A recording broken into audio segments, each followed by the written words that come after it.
Welcome to This is Thailand. I'm your host, and today's story is one that's going to stick with you. This is about Seamus O'Sullivan, a 58-year-old Irishman from Cork who spent 36 years working in the steel mills before a heart attack forced him into early retirement. Seamus came to Thailand in January 2023 with what seemed like a solid plan, a modest pension, decent savings, and a budget that made sense on paper. He was looking for warmth, peace, and a second chance at life after the stress and grey skies of Ireland nearly killed him. What happened next changed everything.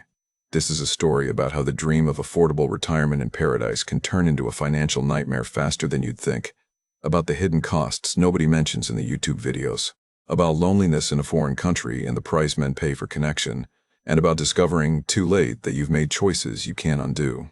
Seamus is now living in a cheap studio in Jomtien with a fraction of what he started with, unable to go home, unable to move forward, stuck in a paradise that stopped feeling like paradise a long time ago. This one's going to make you think twice about those retire in Thailand for $1,500 a month videos. Here's his story, in his own words. My name is Seamus O'Sullivan, and I'm from Cork, Ireland.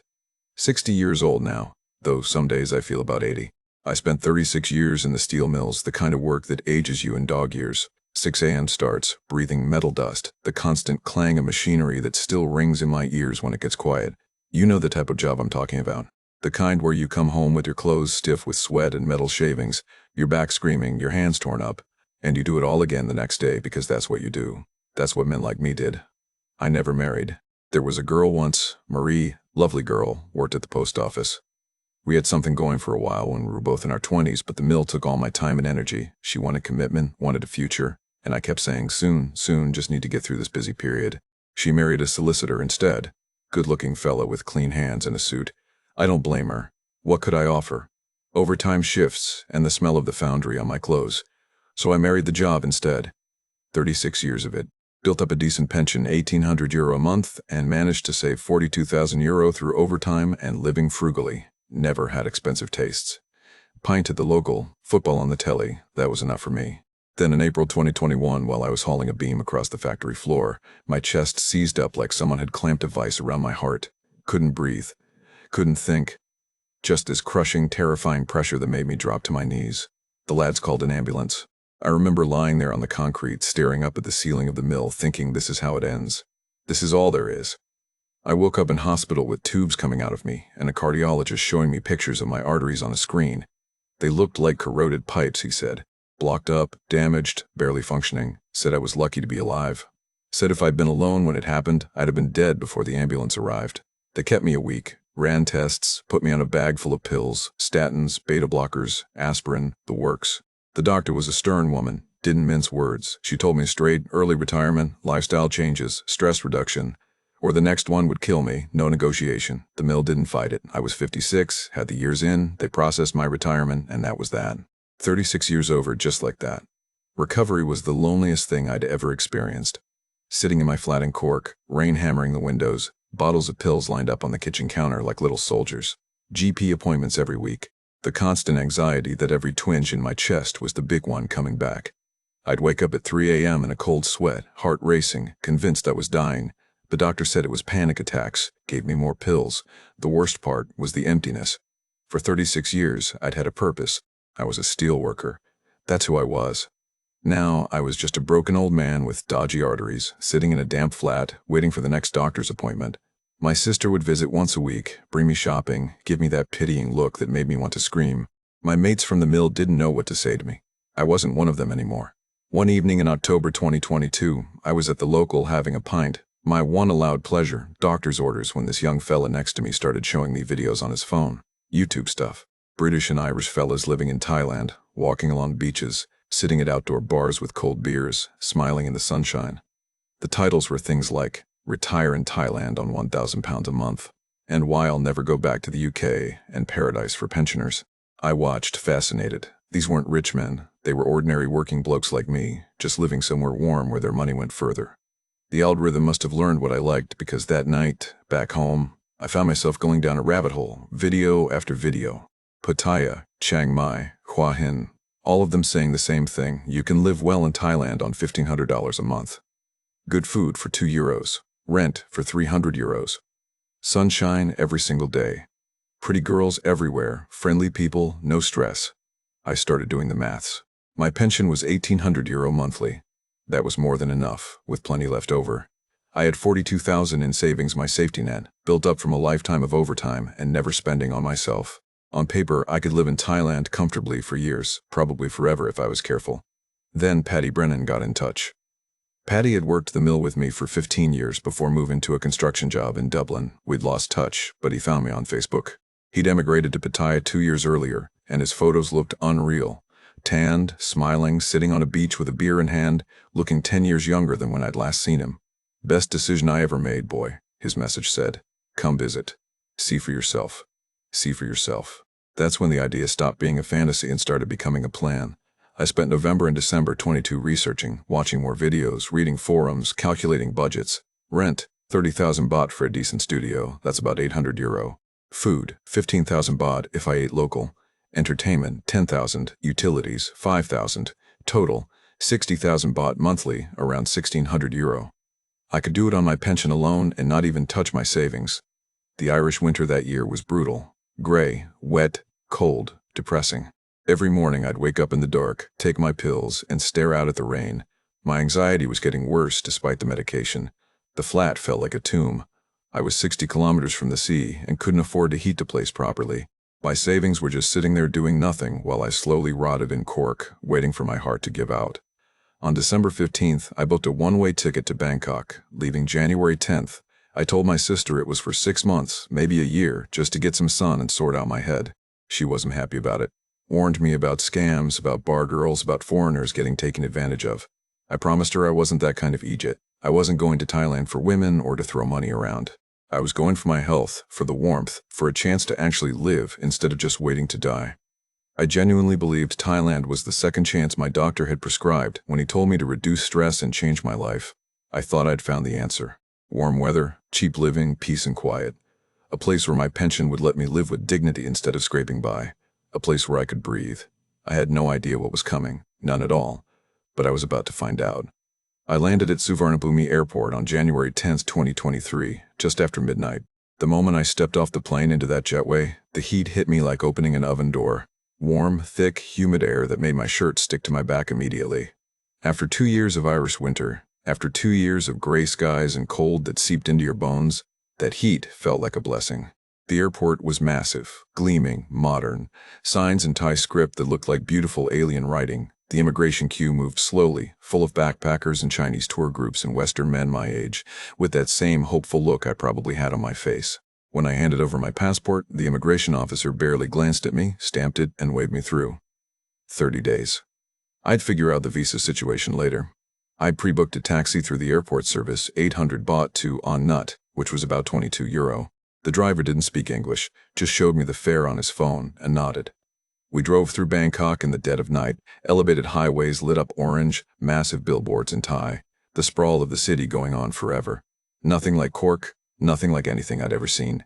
We pulled off Sukhumvit Road into Soi 77, a narrow street packed with shophouses, 7-Elevens glowing green and orange, street food vendors still operating at 1 a.m., motorbikes parked everywhere.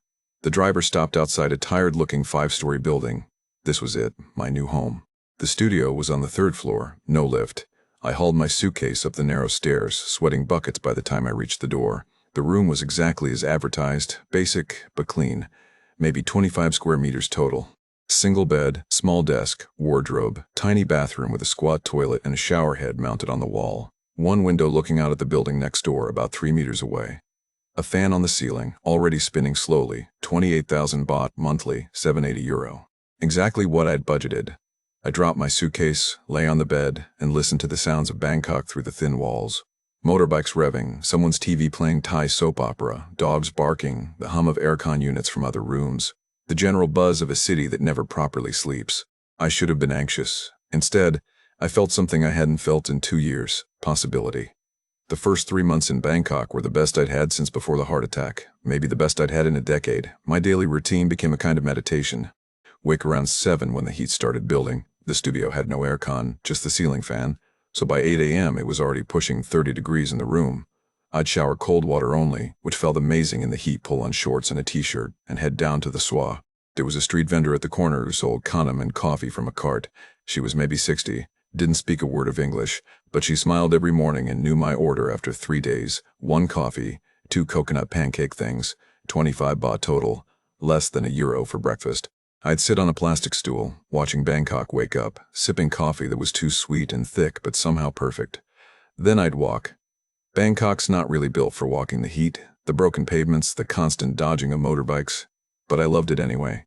I'd take the BTS, the elevated train that runs down Sukhumvit, air-conditioned, clean, efficient, 40 baht to go anywhere. I'd get off at different stops, Asoke, Phramphong, Thonglo, and just wander. Temple complexes with their golden spires and the smell of incense. Markets selling everything from live chickens to fake Rolexes. Shopping malls bigger than anything in Cork, full of young Thai kids and tourists. Lunch was always street food. Pad Thai from a cart, 50 baht. Rice and curry from a shop house, 60 baht. Sometimes I'd splash out and get khao man gai, that chicken and rice dish, from a proper restaurant for 80 baht. €2 for lunch. I couldn't believe it. The heat was intense, but my body adjusted faster than I expected. By late afternoon, I'd retreat to the studio, lie under the fan reading books on my phone, dozing through the worst of it. Around 6, when the temperature dropped slightly, I'd head out again. There was a small local bar, 3 swas over, just a shophouse with some plastic chairs on the pavement. Thai place, not a tourist trap. Big Leo for 70 baht, not even €2. I'd sit there most evenings, drinking slowly, watching the soy life unfold.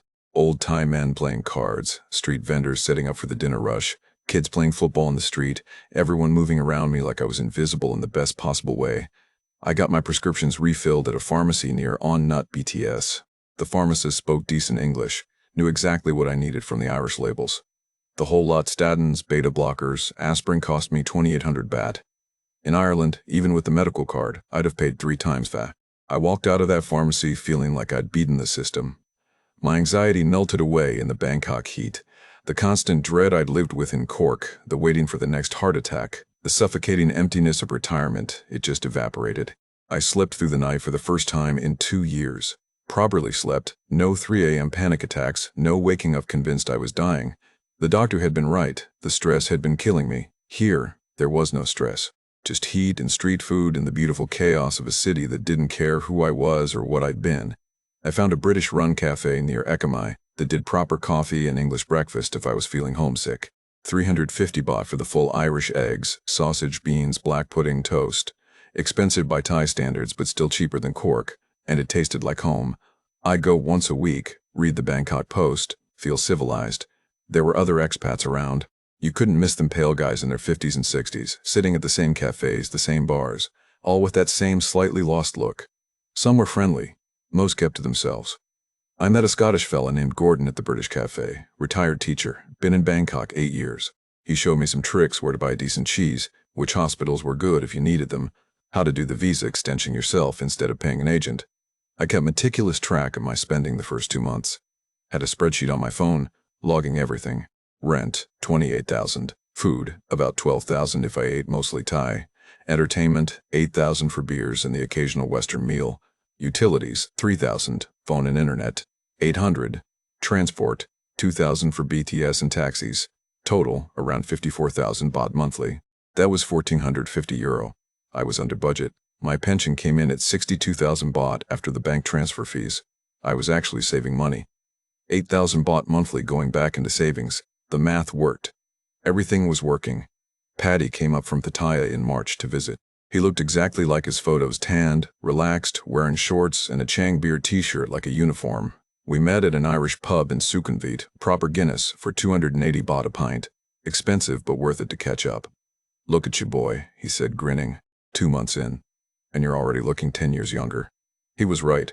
I'd lost weight from all the walking and lighter eating. The constant sunshine had given me some color. The lines around my eyes from stress and worry had softened. I felt good. Paddy wanted to take me to Pattaya for the weekend. Just to see it, he said. No pressure, just see what the crake is. I told him I wasn't interested in the bar scene. One was keeping my head down, living cheap and quiet. He laughed that knowing laugh, said, "That's what they all say, boy, that's what they all say." But small cracks were appearing that I was very good at ignoring. The studio was hot, unbearably hot some days, even with the fan running constantly. I'd wake up at 4 a.m. drenched in sweat, the sheets soaked through. The noise from the swai never really stopped construction starting at 6 a.m. Motorbikes at all hours, the couple next door having screaming rows in Thai that went on for hours. Street food started giving me stomach trouble. Nothing serious, just enough that I'd spend half a day in the bathroom feeling rough. I found myself eating Western food more often than planned. That 350 baht breakfast became twice weekly, then 3 times. Pizza from a decent place in Thong Lo was 400 baht. Still cheaper than home, I told myself. Still within budget. My Irish bank started sending warnings about foreign transaction fees. Every time I withdrew cash or used my card, they hit me with charges. I opened a Thai bank account, Bangkok Bank, required my passport and rental contract, and 2 hours of paperwork, despite the foreigner-friendly claims, but transferring money from Ireland cost more in fees than I'd calculated. In late February, I needed to do my first visa extension. 30 days was up. I found an agent in An Nut who promised to handle everything 1900 baht for what should have been a simple extension. Looking back, I could have done it myself for the base fee, but I didn't understand the system yet. Easier to pay someone who knew what they were doing. Then came the insurance question. I'd assumed my European health insurance would work in Thailand. It didn't, not properly. A hospital visit for anything serious, they explained at the British Cafe, and I'd be paying out of pocket unless I had Thai private insurance. I contacted a broker Gordon recommended. The quotes came back brutal. My age 58 plus the heart attack history, plus the medications I was on, plus needing actual coverage that would work at a decent hospital. 65,000 baht yearly minimum, 75,000 for something comprehensive. That was 1,700 to 2,000 euro annually, money I hadn't budgeted for. The broker was honest with me. Most expats your age either get basic coverage with huge excess, or they just go without and hope for the best. Your choice. I took the basic coverage, 65,000 baht, paid in a lump sum that hurt coming out of my savings. The policy had a 50,000 baht excess on any claim, which I didn't fully understand at the time but would learn about the hard way later. By the end of March, my carefully tracked spreadsheet was showing concerning numbers. Average monthly spend, 68,000 baht. That was still technically under my pension, but the gap was tightening. And I'd spent nearly 4,000 euro from savings in 3 months. The insurance, the visa fees, Western food, unexpected costs like a new phone charger, decent shoes because my Irish ones were falling apart in the heat. The math still worked. I could adjust. Cut back on the Western food, be smarter about the visa stuff, stop buying unnecessary things. I'd just been treating myself after the initial arrival, excitement, normal settling in costs. It would level out. But one evening in late March, lying under the fan in the hot studio, listening to the construction noise and motorbikes and my neighbors rowing, I had a thought that I immediately pushed away. This room wasn't sustainable. Not for months. Definitely not for years. I'd rented it because it was cheap, because the numbers worked on paper. But I was a 58-year-old man who'd worked 36 years in brutal conditions. Did I really come all the way to Thailand to live in a sweatbox with no aircon, sleeping badly, eating street food that made me sick? I deserved better than this, didn't I? I started looking at other rentals online, nicer places. 1-bedroom condos with aircon, proper kitchens, swimming pools, gyms. 40 to 50,000 baht monthly. That was double what I was paying, but it would be comfortable. Sustainable. Sustainable. Appropriate for a man my age. The kind of place I could actually live in long-term without slowly going mad from the heat and noise. I told myself I'd just look. Just see what was out there. No commitment. But I knew even then that I'd already made the decision. The budget was about to change. Just a small adjustment. A reasonable upgrade. Something I'd earned. It would be fine. The math would still work. I'd make it work. I had no idea I'd just taken the first step down a slope I wouldn't be able to climb back up. I moved into the new place in Ekamai in early April. 1-bedroom condo on the 7th floor of a modern building. 45,000 baht monthly, nearly double what I'd been paying in An Nut, but the difference was night and day. Air conditioning that actually worked, a proper bedroom separated from the living area, a small balcony overlooking the street, a gym on the ground floor with weights and treadmills, a swimming pool not huge but clean, blue, inviting, Western toilet, hot water that came out hot every time. The building had security, a lift that worked, hallways that didn't smell like cooking oil and cigarettes. Standing in that air-conditioned bedroom on moving day, feeling the cool air on my skin, I told myself this was the right decision. This was sustainable. A man my age, with my health issues, couldn't live in a fan room forever. This wasn't extravagance. This was basic comfort. I'd worked 36 years for the right to sleep in a cool room without noise rattling through thin walls at all hours. The jump from 28,000 to 45,000 baht was 17,000 monthly, about 450 euro. Still cheaper than anything comparable back in Ireland. The math worked. It had to work. But Thailand has this way of recalculating your budget when you're not paying attention. Each small adjustment opens the door to the next one, and before you know it, the numbers you started with are a memory. The visa situation hit first. My 30-day stamp was running out again, and this time I couldn't just do an extension. I needed to leave the country and come back in. A visa run, they called it. Gordon had explained it at the cafe. Fly to a neighboring country, turn around, fly back, get a fresh 30-day stamp. Cambodia, Laos, Malaysia, all popular choices. Budget airlines made it cheap, he said. Easy. Except it wasn't cheap when you actually did the math. Flight to Kuala Lumpur and back, 6,000 baht on AirAsia. If I booked weeks ahead, 8,000 if I needed to go soon. One night in a budget hotel near the airport, 1,500 baht. Food and transport, another 1,000. Then there was the stress of the airport, the flying, the hours wasted sitting in a Malaysian airport hotel room just to turn around and come back. Or I could pay an agent, 12,000 baht, they handle everything. I just show up at their office with my passport and they take care of it. No flights, no hotels. They do a border run by van to Cambodia, stand me out, stand me back in, done in a day. I pay the agent, 12,000 baht, €320 for a piece of bureaucracy that shouldn't have been necessary. But it was easier, less stressful. Worth it for my heart, I told myself. That was May. I'd need to do it again in July and September and November. The math was adding up. 48,000 baht yearly just to stay in the country legally on tourist visas. Nearly €1,300 I hadn't properly budgeted for. Then came the dental emergency. I was eating some tam from a street vendor, getting braver with the Thai food now that I had a proper toilet in my condo when I felt something cracked, not the papaya, a crown that my Irish dentist had fitted 3 years earlier, one of the back molars. It just broke clean off, left a sharp edge that cut into my tongue. I found a dental clinic in Thong Lo that Gordon recommended. Modern place, English-speaking staff, looked like something out of a sci-fi film compared to the NHS dentist back in Cork. They took x-rays, explained the situation in perfect English, gave me options. The crown had been poorly fitted, they said. The tooth underneath had decay. They'd need to remove the old crown completely, treat the decay, fit a new crown.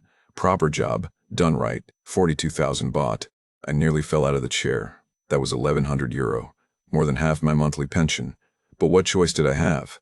I couldn't walk around with a broken tooth, couldn't eat properly, couldn't go back to Ireland just for dental work. The flight alone would cost more than the treatment here.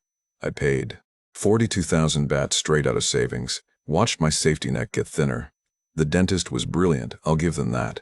Professional, painless, the crown fit perfectly. But it hurt in a different way, watching that money disappear. Money I'd earned hauling steel in Cork, saved by skipping holidays and pints and living small. Gone in 2 hours for a tooth I'd already paid to fix once. Looking back now, I should have seen the pattern forming, the upgrades, the unexpected costs. The way each expense seemed justified in isolation but added up to something unsustainable. But I was still telling myself the story that this was temporary, that I'd get back on budget, that the savings were there for emergencies, and this counted as an emergency. June brought a different kind of problem.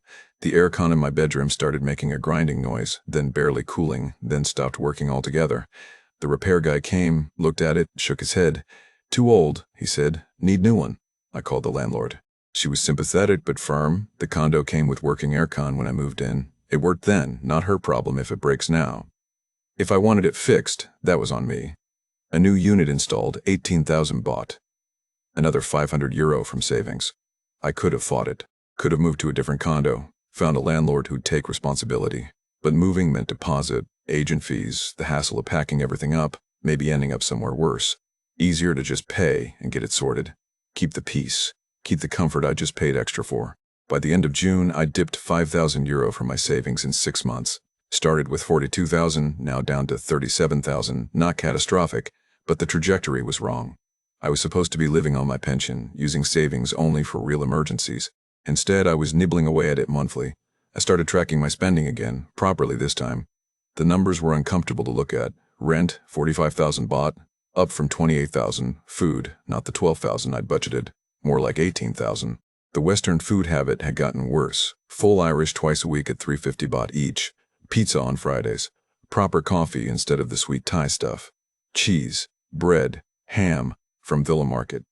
Expensive imported stuff because the Thai alternatives didn't taste right. I was eating Thai food, maybe half the time now, instead of 90%. Utilities, up to 5,000 baht monthly with the aircon running. I'd budgeted 3,000. Entertainment, 10,000, same as planned, though some months it crept higher. Health insurance, 65,000 baht paid up front, but that worked out to about 5,400 monthly. Visa costs, 12,000 every few months. Call it 4,000 monthly average. Phone, internet, transport, around 3,000 combined.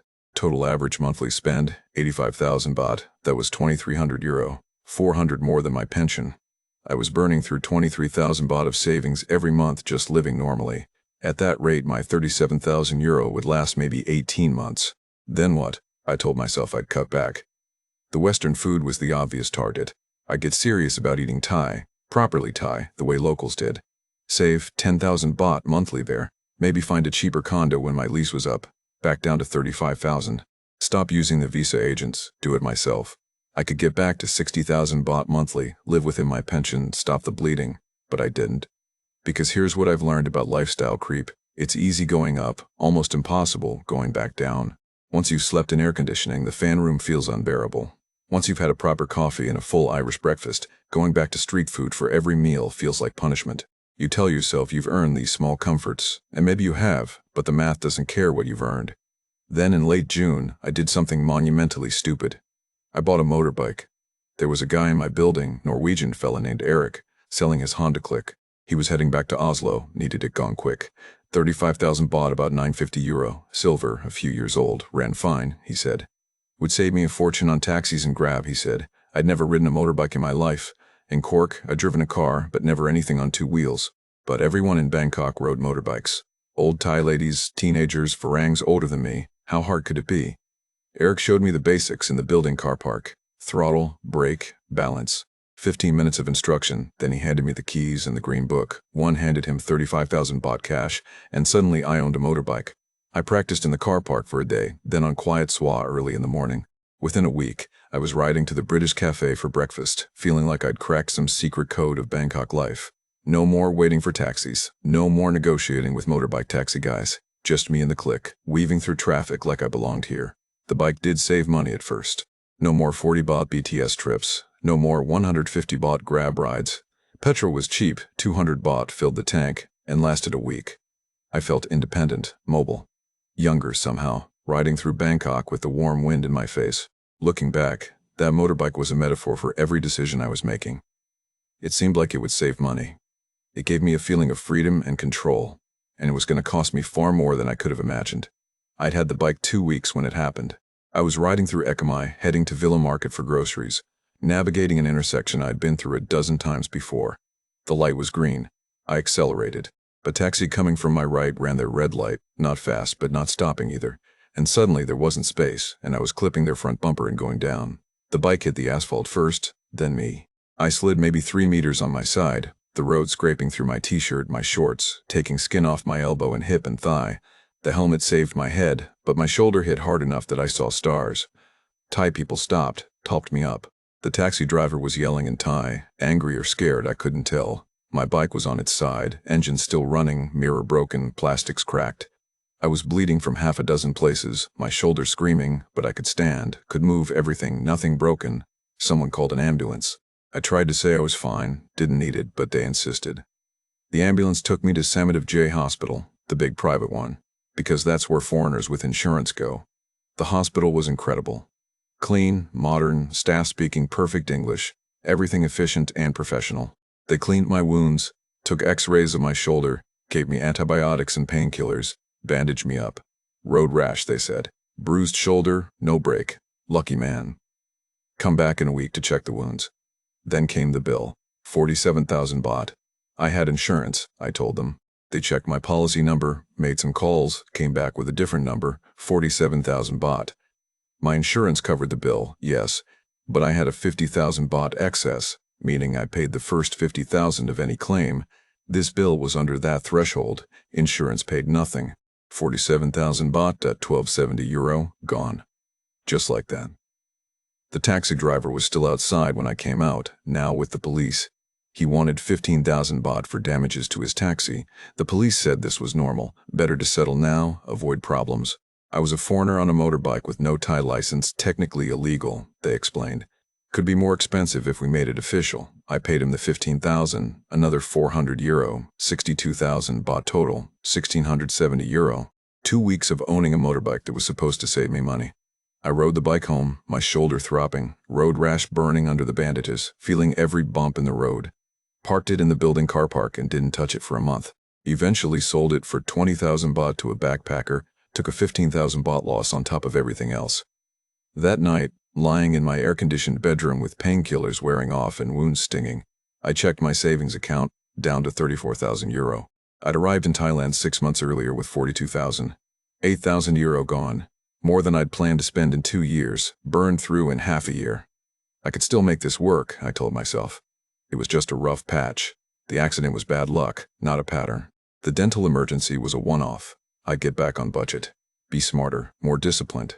But the truth was already visible if I'd been willing to see it. Thailand wasn't cheap when you wanted to live like a Westerner. The air conditioning, the Western food, the visa runs, the health insurance with excess I didn't understand, the unexpected cost that nobody mentioned in the YouTube videos. All of it added up to a lifestyle that cost more than my pension could support. The numbers didn't lie. I was in a hole, and instead of stopping digging, I was about to buy a bigger shovel. Because in July, I was going to meet Emma. And everything I'd spent so far would start to look like nothing at all. Patty rang me in late July. Come down to Pattaya for the weekend, boy. You've been in Bangkok 7 months, you haven't seen anything yet. Just come have a look, no pressure. I've been avoiding Pattaya. All the warnings from my sister, all the stories you hear about expats losing everything in the bars. But I was lonely. 6 months in Thailand and I'd barely had a proper conversation with anyone except Gordon and Patty. The expats in my building kept to themselves. The Thai people were friendly, but the language barrier was real. I'd wake up some mornings and realize I hadn't spoken to another human being in 3 days, so I said yes. The bus from Ekamai to Pattaya cost 120 baht and took 2 hours through traffic and industrial zones that eventually gave way to the coast. Patty met me at the bus station on his motorbike. He'd gone full native, tan dark, wearing sandals and a sleeveless shirt, looking nothing like the pale construction worker I'd known in Dublin. "Welcome to paradise, boy," he said, grinning. We rode through Pattaya on the back of his bike, me clinging on, and I got my first proper look at the place. Beach road running along the water, packed with traffic. Russian signs, Arabic signs, Chinese tour groups everywhere. Bars open at 2 p.m. with girls in short skirts, standing outside calling to passing men.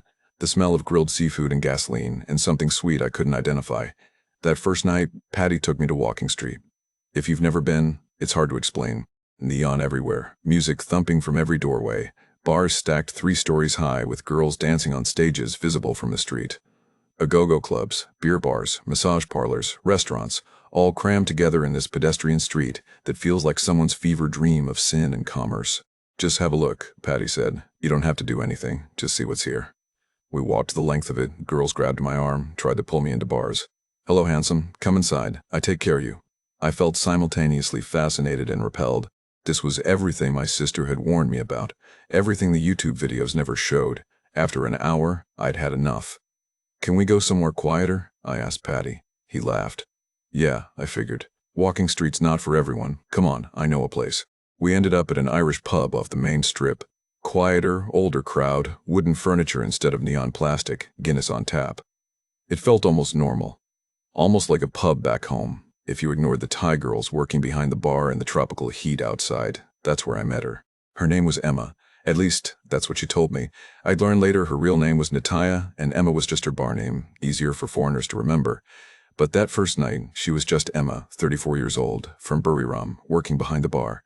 What struck me wasn't that she was beautiful, though she was small, maybe 150 centimeters tall, long dark hair, that Thai skin that looks like it's never seen a blemish. What struck me was that she didn't hustle. The other girls were constantly asking if I wanted to buy them drinks, play Connect 4 for money, go somewhere else. Emma just served my Guinness, made change, smiled, and moved on to the next customer. When things quieted down around 11, she came over to wipe down our section of the bar. "You from Ireland?" she asked, gesturing at my Guinness. "Cork," I said. "How'd you know? Irish customer before, he teach me some words. Craig IG.grand. She pronounced them carefully, like she'd practiced. It made me smile. "Your pronunciation's not bad," I said. "Thank you." She smiled back, genuine, not the professional bar girl smile I'd been seeing all night. "You live Bangkok?" We talked for maybe 10 minutes. She had an 8-year-old daughter back in her village, living with her mother.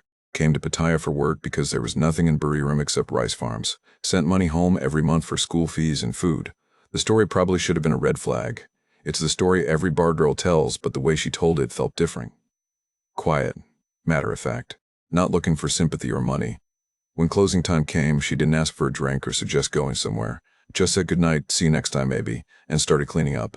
I came back the next night, and the night after, and the night after that. Always to the same pub. Sitting at the bar, ordering Guinness, talking to Emma when she had time between customers.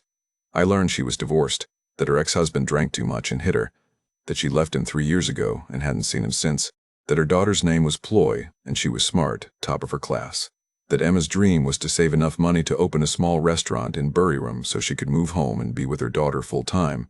On the fourth night, we exchanged line contacts. Easier to talk, she said. Just that. No suggestion of anything else. I went back to Bangkok on Sunday night with her profile picture on my phone and this warm feeling in my chest that I hadn't felt since before the heart attack. Maybe since before Marie left me for the solicitor. The feeling that someone saw me, talked to me like I mattered, like I was more than just another lonely Farang with a pension. The line messages started the next day. Good morning, how are you today? Photos of her having breakfast, nothing suggestive, just normal life. Questions about Ireland, about the steel mills, about what I'd done before Thailand. She seemed genuinely curious.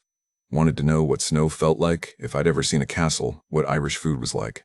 I found myself checking my phone constantly, waiting for her messages, feeling stupidly happy when they came. At 58 years old, acting like a teenager with a crush. 2 weeks later, I went back to Pattaya. Emma met me on her night off. She had a flexible schedule, worked when she wanted, she said.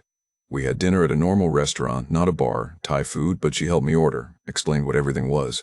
When the bill came, she reached for it before I could. I pay my half, she said firmly. No, we friends pay together. That moment, that's when I should have known it was theater. But it felt so different from every warning I'd heard. She wasn't asking for money, she was refusing it. That had to mean something, right? We started what I suppose you'd call dating, though I felt ridiculous using that word at my age. She'd come to Bangkok some weekends, stay in my condo. We'd go to markets, temples, restaurants. She taught me Thai words, laughed at my terrible pronunciation. Made some tan in my kitchen that was so spicy it made me sweat, but I ate it anyway because she'd made it for me. I'm not stupid. I knew the score. I'd heard all the stories from Gordon, from other expats at the British cafe. Bar girl meets lonely Farang, slowly extracts money until he's got nothing left, disappears. Classic scam. But Emma never asked for anything, not directly. In September, about 6 weeks after we'd met, she mentioned in passing that her daughter needed new school uniforms. It's okay, she said quickly. I save money from work, just expensive this month. Then changed the subject, I offered. 5,000 baht, about €130. For Ploy's uniforms and books. Emma protested. Really protested, not the fake kind. No, Seamus, I cannot take. You're not taking. I'm giving. Let me help, she cried. Actually cried, tears running down her face. You are a good man, really good man. I pay you back. Don't be daft, it's a gift. She sent me a photo 2 days later of Ploy in her new uniform, smiling, holding a thumbs up.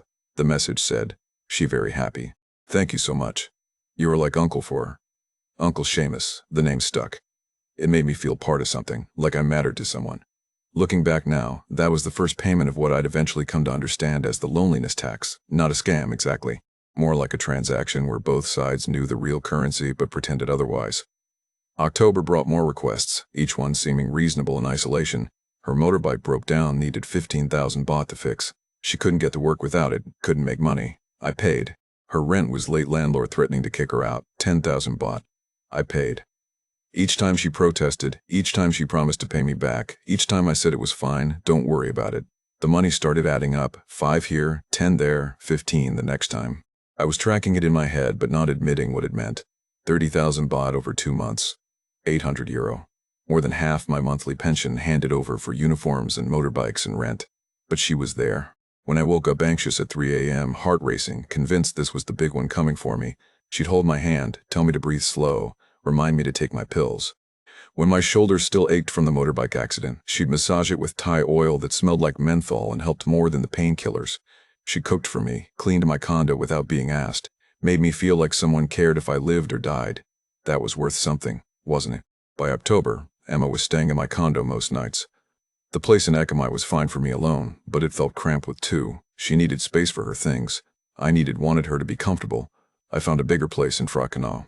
1 bedroom but properly spacious, nice balcony, same amenities as Ekamai.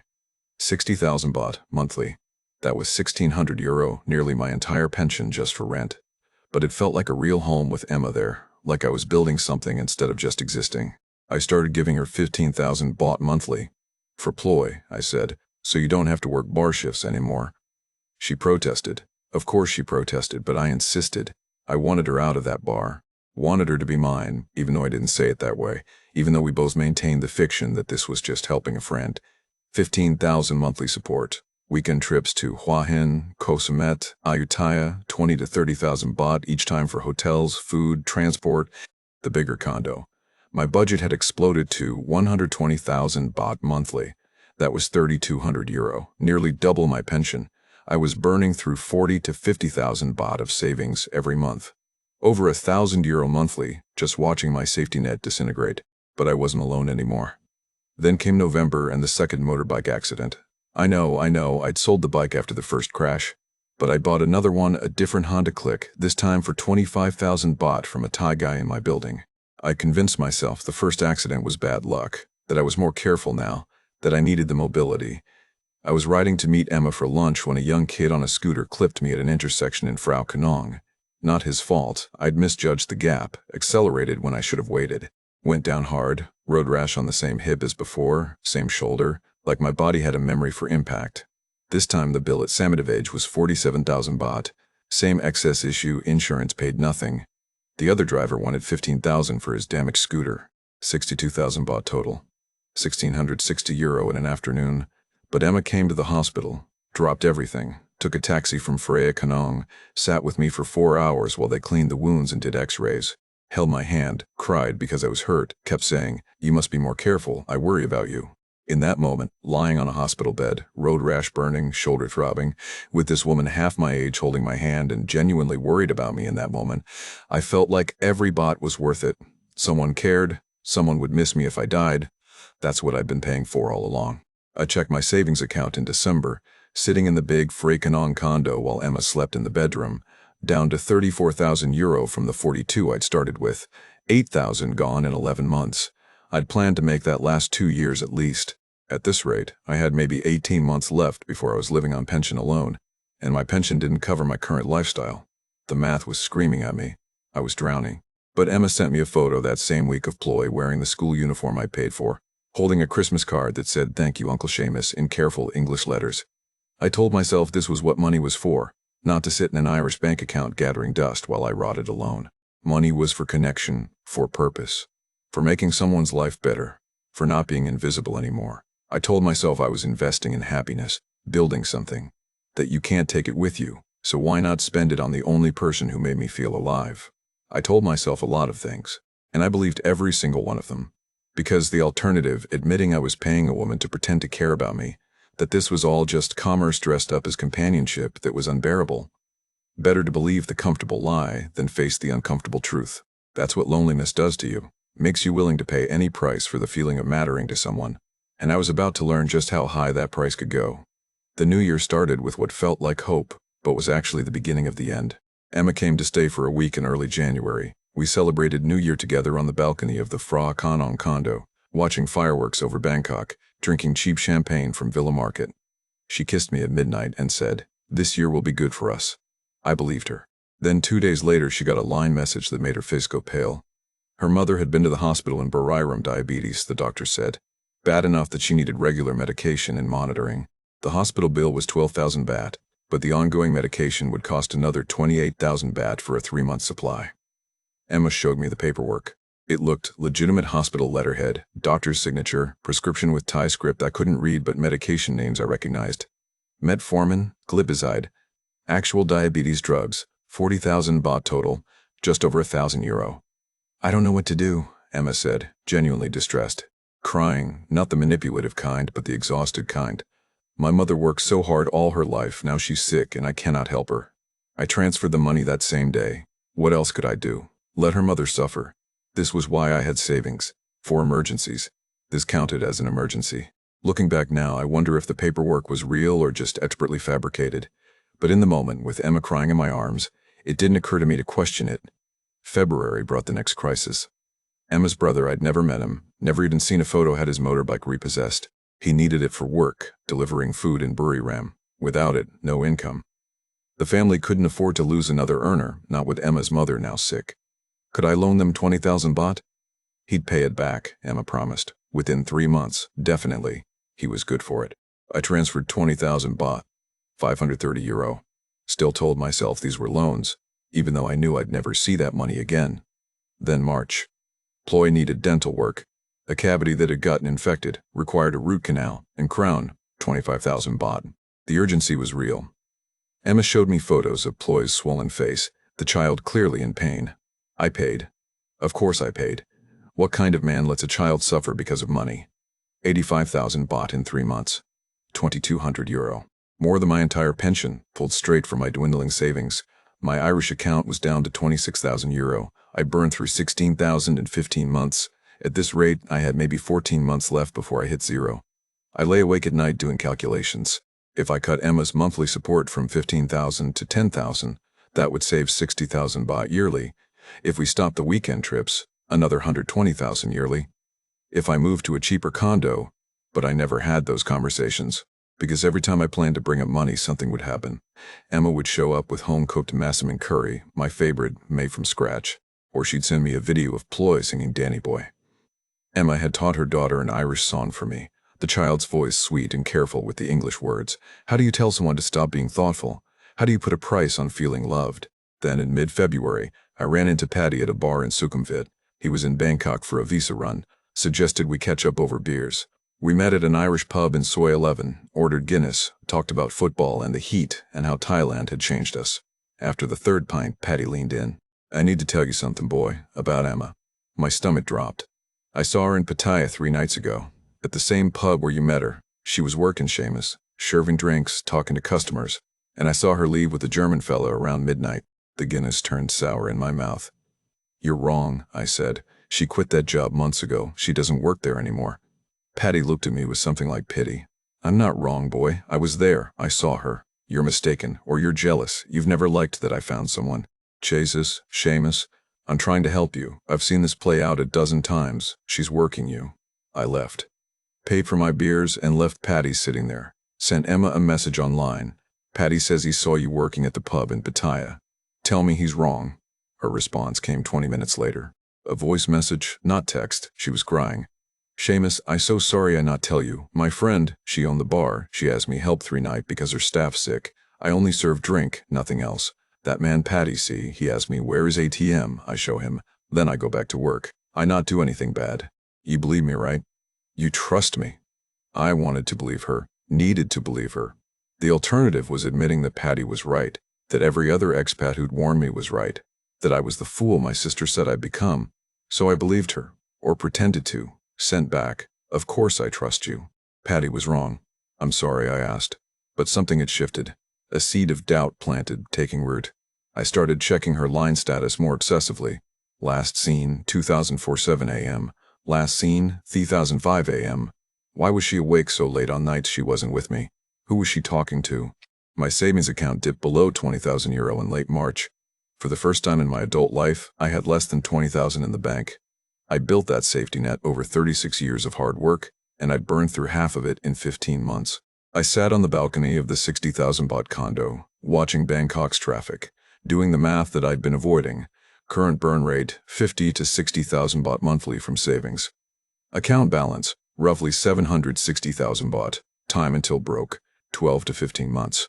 Then what? Live on pension alone. 62,000 baht monthly wouldn't cover my current expenses. I'd need to cut everything. Cheaper condo, no. Emma support, no weekend trips. Street food instead of Western meals. Back to the lifestyle I'd had in On Nut, except now I'd gotten used to comfort.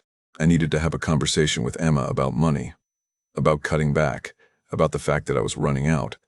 But every time I planned to talk, she'd do something that made me pause. Show up with Thai massage oil and spend an hour working the knots out of my shoulders. Send me photos of Ploy's report cards, straight A's thanks to the expensive school I was paying for. Tell me she loved me. She'd said it in February. I love you, Seamus. Quietly in the dark, lying in bed after making love. You are a good man, best man I know. I'd said it back, meant it, or wanted to mean it. The manipulation was so tender it didn't feel like manipulation. Then April came and brought immigration problems that forced my hand. My visa agent called. Immigration was cracking down on long-term tourists doing endless visa runs and extensions. They wanted proper visas now. For someone my age, that meant a retirement visa. Requirements: be over 50 years old, I qualified. Have either 800,000 baht in a Thai bank account for 3 months, or show proof of 65,000 baht monthly income from abroad. My pension was 62,000 baht after transfer fees, 3,000 short. The bank account option was my only choice. 800,000 baht, that was 20,600 euro, nearly everything I had left. I sat in the Bangkok bank branch on Sukhumvit, looking at the forms, feeling my chest tighten in a way that had nothing to do with clogged arteries. If I put 20,000 euro into this account and locked it for 3 months, I'd have maybe 6,000 euro left in accessible savings. 6,000 euro. After a lifetime of saving. After 36 years in the mills, the account officer was explaining the process, but I couldn't focus. My heart was racing, my vision narrowed, the familiar panic rising. I managed to leave the bank, stumbled back to my condo, made it to the balcony before the full panic attack hit. Hyperventilating, chest pain, convinced this was it, the big one, dying alone in Bangkok. Emma found me there. She'd come over unannounced with groceries to make dinner. She dropped the bags, rushed to me, held me, talked me through it. Slow breathing. In for 4, hold for 4, out for 4. She'd learned the technique somewhere, used it on me now. When I could speak again, I told her about the visa requirement, about needing to put 20,000 euro in a locked account, about having almost nothing left after. She held me tighter. It's okay, she said. It's okay, I hear now, we together. Everything will be okay. That vulnerability, that moment of her seeing me completely broken and not running it bonded us deeper. Made me feel like she was there for me, not my money. I deposited 830,000 baht into Bangkok Bank 3 days later. Left myself with 12,000 euro in my Irish account. 12,000 euro. That was my entire safety net now. May brought the breaking point. Emma's mother wanted to buy a food cart. A proper one, like the successful vendors in Buriram Market. It would cost 150,000 baht, about 4,000 euro, but it would generate steady income. 20 to 30,000 baht monthly profit. Emma's mother could run it, become self-sufficient, stop needing help. It is investment in our future, Emma said. My mother make money, she not need help from me, I not need ask you for anything anymore. We save money together, maybe I move to Bangkok full-time, we can live together properly. Our future. The words hung there, heavy with implication. I looked at my bank balance. 12,000 euro accessible. 830,000 baht locked for another 2 months. Monthly expenses of 90 to 100,000 baht. Pension of 62,000, already burning 30 to 40,000 baht of savings monthly just to live. If I gave Emma 150,000 baht, I'd have maybe 8,000 euro left, maybe 8 months of safety net. For the first time, I said no. I can't, Emma. I'm sorry, I don't have it. Her face changed, not angry, not sad, just cold, calculating. You don't trust me, she said. You think I use you for money, same other farang. No, I don't have it. I'm running out. I need to be careful. I see. She stood up, started gathering her things. I need to think about this. She left. Didn't stay the night. Her line messages stopped. For 3 days, nothing. I messaged her. Are you okay? No response. Called her, straight to voicemail. That was May 15th. By May 18th, I was spiraling. Apologizing via line for not helping, saying maybe I could find the money somehow. Asking her to please just talk to me. She finally responded on May 19th. A photo of herself crying, eyes red, makeup smeared. A voice message. I find another way. I borrow from my family. It okay. You not need worry. I understand you cannot help me. The guilt crushed me, but she was back. Talking to me again. That was what mattered. Except something had shifted. She visited less. Messages became shorter, less frequent. When she did come to the condo, she was distracted, checking her phone constantly. Is something wrong? I asked in early June. Just family stress, money problem. It's okay, not your problem. But it felt like my problem, like I'd failed her by not giving her the money. Like I was losing her because I was too cheap, too cautious, too broken to be the man she needed. I offered 20,000 baht, to help with whatever you need. She looked at me with something like contempt. It's okay, I don't need. The rejection stung worse than if she'd taken it. By mid-June, she was barely responding to messages, visited once in 2 weeks, made excuses about being busy, family obligations, work. Then on June 27th, I woke up to find her Line account had blocked me, her profile picture gone, chat history still there but unable to send messages. Calls went nowhere, she'd simply erased me.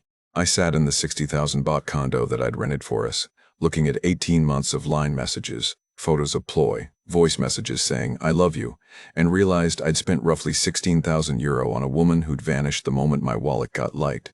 16,000 euro. 430,000 baht. School uniforms and motorbike repairs and hospital bills and monthly support and weekend trips, and all those small kindnesses that felt like love but were actually just commerce. I'd come to Thailand with 42,000 euro and a pension. Now I had 12,000 euro, a pension that didn't cover my expenses, and nothing else. No Emma, no ploy. No family that needed Uncle Seamus. Just me, alone in an expensive condo I couldn't afford, in a country where I had no real friends, no support system, no safety net. The loneliness I've been paying to escape had cost me everything. And it was back, worse than ever, because now I knew exactly what I'd lost to avoid it. I spiraled for 2 weeks after Emma blocked me, obsessively checking Line, hoping her profile picture would reappear, refreshing the chat, staring at those old messages, those photos of Ploy, those voice notes saying, I love you. All of it still there, but dead, like looking at photographs of someone who died. I considered going to Pattaya to find her. Started planning out, take the bus down, check the Irish pub, asked around, then realized the humiliating truth. I didn't actually know where she lived. Somewhere near Buriram was all I had. Buriram province has 1.6 million people. I'd given 16,000 euro to a woman whose real address I didn't know. The shame of that fact crushed me worse than the money. I kept replaying everything, looking for signs I'd missed. Had any of it been real? The tears when I helped with Ploy's uniforms were those practiced. The panic attack she'd talked me through on the balcony was she timing it, knowing I was vulnerable. The somtam she'd cooked, the massage oil she'd brought, the video of Ploy singing Danny Boy, all calculated moves in a game I didn't know I was playing. Or had some of it been real, and I'd just run out of money before it could become more? I'd never know. That was the worst part. Then in late June, I met Liam. I was buying Leo from the 7-Eleven in Ekamai, my nightly routine now. One beer, drunk alone in the condo, when this Irish voice behind me said, Big Leo, same as myself, can't beat it for the price. I turned. Fella about my age, maybe 60, Cork accent even thicker than mine. We got talking the way lonely expats do. Where are you from? How long you been here? What brought you to Thailand? Came for a woman 4 years ago, Liam said, laughing but without humor. Learned the hard way. You? Retirement, I lied. Just trying to stretch the pension. We walked out together, stood on the pavement drinking our beers from the bag. Liam lit a cigarette, offered me one. I declined. The woman thing, he said, unprompted. I saw a girl named Emma, or Noi at the bar. Real name's probably something else entirely. Took me for about 15,000 euro before I copped on. My blood went cold. The Leo suddenly tasted like metal. Emma? I managed. Yeah, works the Irish pub in Pattaya. Sweet girl, doesn't hustle like the others, talks about her daughter, whole 9 yards. Very convincing. My hands were shaking. I pulled out my phone, found a photo of Emma, the one from Koh Samet, her smiling on the beach, hair blowing in the wind. Is this her? Liam looked at the photo and laughed. That same bitter sound without joy. Ah, Jaces, she got you too? That's her all right. Bar name Noi, real name Nitaya, but she goes by Emma for the foreigners. Makes it easier to remember, yeah? The pavement tilted slightly. I leaned against the 7-Eleven window. Has she told you about her mother's diabetes yet? Liam asked. Or her brother's broken motorbike? Every word hit like a physical blow. The daughter needs dental work, he continued. School uniforms, there's always something with the daughter. Sweet kid, real enough, lives with the grandmother full-time. Emma just uses her as bait. The food cart, I said, my voice barely working. Did she ask you about a food cart for her mother? Liam nodded. Yeah, that was the end for me too. 150,000 baht for a food cart that would make the mother self-sufficient so Emma wouldn't need to ask for help anymore. Investment in our future, she said. I told her no, and 2 days later she blocked me. That was 3 years ago. 3 years ago. She'd run this exact same play on Liam 3 years ago, same script, same requests, same progression, same ending. I was just the latest in a line of lonely farangs. How much did she get from you? Liam asked, not unkindly. 16,000 euro, more or less. He whistled low. She's gotten better. Only got 15 out of me. He must have really fallen for it. Fallen for it. That's exactly what I'd done. Fallen for a performance so polished it felt real. Where is she really from? I asked. Do you know? Ban Nong Ki, small village about 30 kilometers outside Buriram city. Her mother runs a food stall there, very successful one actually. Nothing wrong with her health. The daughter lives there full-time. Emma works Pattaya, comes home maybe once a month with money from farangs like us. He gave me the details, the village name, rough directions, even the location of the mother's food stall. Said if I wanted proof, I could go see for myself, but he advised against it. What's the point? He said. You already know the truth. Going there just makes it worse. But I couldn't let it go. I needed to see it with my own eyes. Needed the confirmation that would make it undeniable, that would kill whatever small hope still flickered, that maybe Liam was wrong, maybe there'd been some misunderstanding. On July 3rd, I took a bus from Ekamai to Buriram. 8 hours on a VIP coach, air conditioning too cold, Thai movie playing on screens I couldn't understand. I sat there watching rice fields blur past the window, rehearsing what I'd say when I found her. I'd demand an explanation. No, I'd demand my money back. No, I'd just ask her why. Why me? Why this? By the time we reached Buriram City, I had no idea what I'd say. I just knew I had to see it. Bandung Ki was easy enough to find. Small farming village, dusty roads, wooden houses on stilts, chickens and dogs roaming free. Everyone knew everyone. I asked a woman selling fruit where I could find the food stall run by Nataya's mother. She pointed down the road. Kunme Noi, big stall, best guy Yang in village. Kunme Noi. Mother Noi. Emma's real name was Noi. The food stall was impossible to miss. Large setup with a metal roof, several grills smoking with chicken and pork, 3 tables with plastic chairs, customers eating. The woman running it was maybe 55, robust, energetic, radiating health. This was the diabetic mother who'd needed 40,000 baht for medication. Then I saw Emma. She was there, sitting at one of the tables with a Thai man about her age. Handsome fella, wearing a new-looking motorcycle jacket, expensive sneakers. They were laughing together, his arm around her shoulders, her leaning into him with a comfort that spoke of long familiarity. Emma wore a gold necklace I definitely hadn't bought. Her hair was different, styled in a way I'd never seen. She looked relaxed, happy, more herself than she'd ever looked with me. Then Ploy came running up, school uniform on, calling, "May, May." Emma scooped her daughter up, spun her around, kissed her forehead with joy. I'd never seen her direct at me, not once in 18 months. It was the intimacy that destroyed me. Not the lies, not the money, but seeing her real life. Seeing who she was when she wasn't performing. She noticed me standing there. Our eyes met across maybe 10 meters of dusty village road. Her face didn't register shame or guilt or even surprise, just annoyance. The look you'd give a door-to-door salesman who won't take no for an answer. She said something to the Thai boyfriend in rapid Thai. He looked at me, his expression hardening, territorial, protective. Then Emma stood up, walked over to me, Ploy watching from behind. When she spoke, her voice had none of the softness I remembered. No careful English pronunciation, no sweet tone. Just flat, businesslike, Thai accented English. "Why you come here? I block you. We finish already." I tried to find words, tried to ask about the money, the lies, whether any of it had been real. She just shrugged. "You give me, I not ask. You want buy me, same every farang. Now you no have money, we finish. You go back Bangkok." The transactional brutality of it, delivered in front of her family and neighbors like I was nothing, like I'd never been anything, demolished whatever dignity I had left. "But you said you loved me," I heard myself say. Pathetic, desperate. She laughed, actually laughed. "I say many thing. You want to believe, so you believe. Not my problem." The Thai boyfriend approached, bigger than me, younger, clearly ready to handle this if needed. "You go now," he said in broken English, "not make problem here." I looked at Emma one last time, this woman I'd thought I loved, this woman I believed cared about me. And I saw a stranger who'd played a role for money, a professional who'd done her job well. I turned and walked back to the bus station. My heart was pounding in that dangerous way, the way that meant panic or worse. Pressure in my chest, vision narrowing, breath coming short. On the bus back to Bangkok, the full panic attack hit, hyperventilating, chest pain, convinced I was dying right there in seat. 27A. A Thai woman in the next row noticed, came over with water, asked in careful English if I was okay. I couldn't answer, just focused on breathing, on not dying in a bus surrounded by strangers who didn't know me, didn't care, wouldn't even know who to contact. It passed eventually. The panic attacks always do, but the damage was done. I got back to the Phra Kanon condo around 11 p.m., let myself in, sat on the balcony, and did the math one final time. 42,000 euro in savings when I'd arrived in Thailand 18 months ago. 12,000 euro left now, 30,000 euros spent. That was 810,000 baht, 16,000 euro on Emma. School uniforms, motorbike repairs, hospital bills for a mother who wasn't sick, monthly support so she wouldn't have to work shifts she was working anyway, weekend trips, the bigger condo so she'd be comfortable. 430,000 baht for a performance.